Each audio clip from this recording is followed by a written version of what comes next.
Du hast ja keine Ahnung, wie schön du bist, Berlin.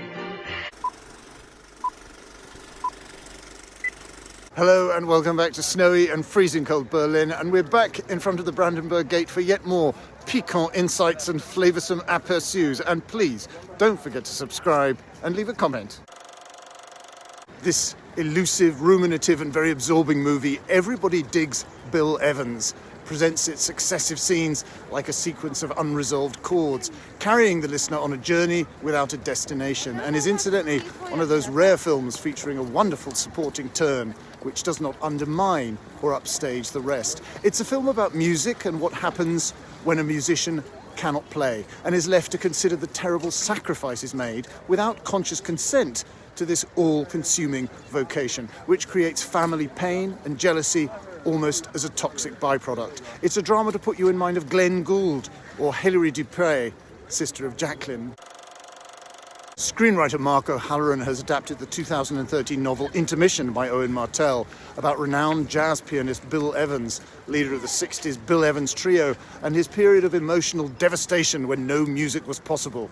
Perhaps a restorative intermission, perhaps the start of a calamitous new aridity when his close friend and double bassist Scott LaFaro was killed in a car accident in his early 20s. The director is Grant Gee, who made the wonderful documentary Innocence of Memories about Orhan Pamuk, and his cinematographer Piers McGrail shoots in a smoky, high-contrast monochrome, switching to garish colour for 3 flash-forward segments of 1973, 79 and 1980, showing 3 other deaths, including his own, for each of which Scott was a kind of forerunner, and each attributable to his musical life. Anders Danielson Lee is Bill himself, a gaunt and distrait figure, his reticence intensified by grief, someone whose glasses are perched on a face almost too thin to support them, a smoker always apparently about to vanish into the gauze of his own cigarette smoke. He is a heroin addict, codependent with his girlfriend Elaine Schultz, played by Valerie Kane. This is a habit which now has, of course, even more of a chance of utterly destroying his life. His deeply concerned brother Harry, played by Barry Ward, comes to Bill's chaotic New York apartment and asks him to stay with him for a little bit with his wife and young daughter, but soon decides that his mere presence is dangerous for Harry's own precarious mental health and effectively sends him away for a rest cure with their elderly parents, now living in sunny Florida. The sunshine creates a whiteness that scorches out of the screen.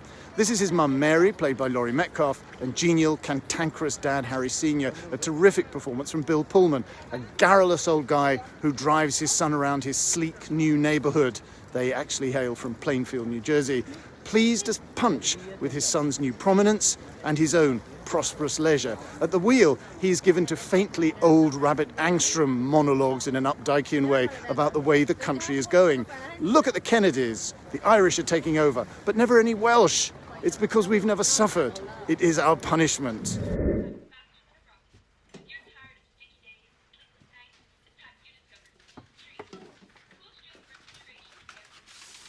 Oh, they got it here just before your birthday. Yeah. Oh, they might have picked a better picture. Oh, leave him alone. I'm just saying, he looks so gaunt.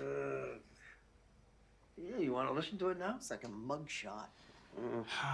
Maybe later. I don't know. Do you mind if I look at it? Yeah. Thank you. We'll listen after dinner. Make an event out of it. Sure. All right. Oh, beautiful. Hey, Everybody Digs Bill Evans was used as one of his album titles, and the phrase has become a literalism. Yeah, so much has been printed in praise of Bill. Oh.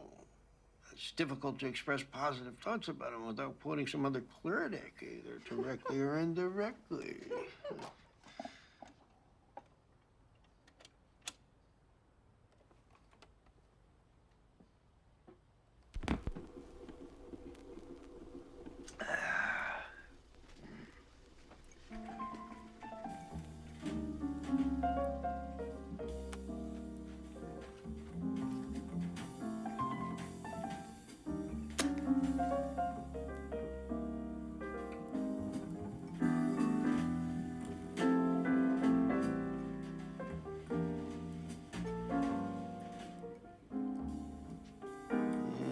honest,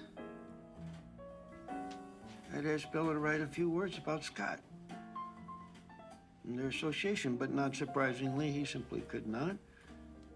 So let me characterize the album thus. This LP serves as a permanent reminder of not only how much, but also why Scott LaFaro will be deeply missed by Bill Evans. And indeed by everyone who ever heard him play. Isn't that nice? But the awful truth is that Bill's brother Harry, and perhaps even his dad, are envious of him, especially Harry Jr., who's a music teacher and would-be musician himself, excruciatingly aware of his own inferiority and subject in any case to depression and mental illness. Harry Jr. is better at him than golf. Dad is also a big golfer, but this is no consolation. His dad comes close to telling him how the working life that now pays for this laid-back new existence of his in Florida was a grim imprisonment. Perhaps he too wanted to be an artist, or just something other than what he was, something that would take an artist's talent to imagine. But when Bill returns to New York, of course, he finds the old problems waiting for him, particularly his inability to build a meaningful relationship. And Valerie Kane well conveys Elaine's terrible hurt. Grant G. thoroughly inhabits Evans' world. Und das ist alles für heute. Please subscribe to this channel and leave a comment. Please subscribe to The Guardian, obviously, and please go to the Audible site and stream my new Audible original drama Mercy, starring the incomparable Joanna Scanlon. Details given below. See you tomorrow.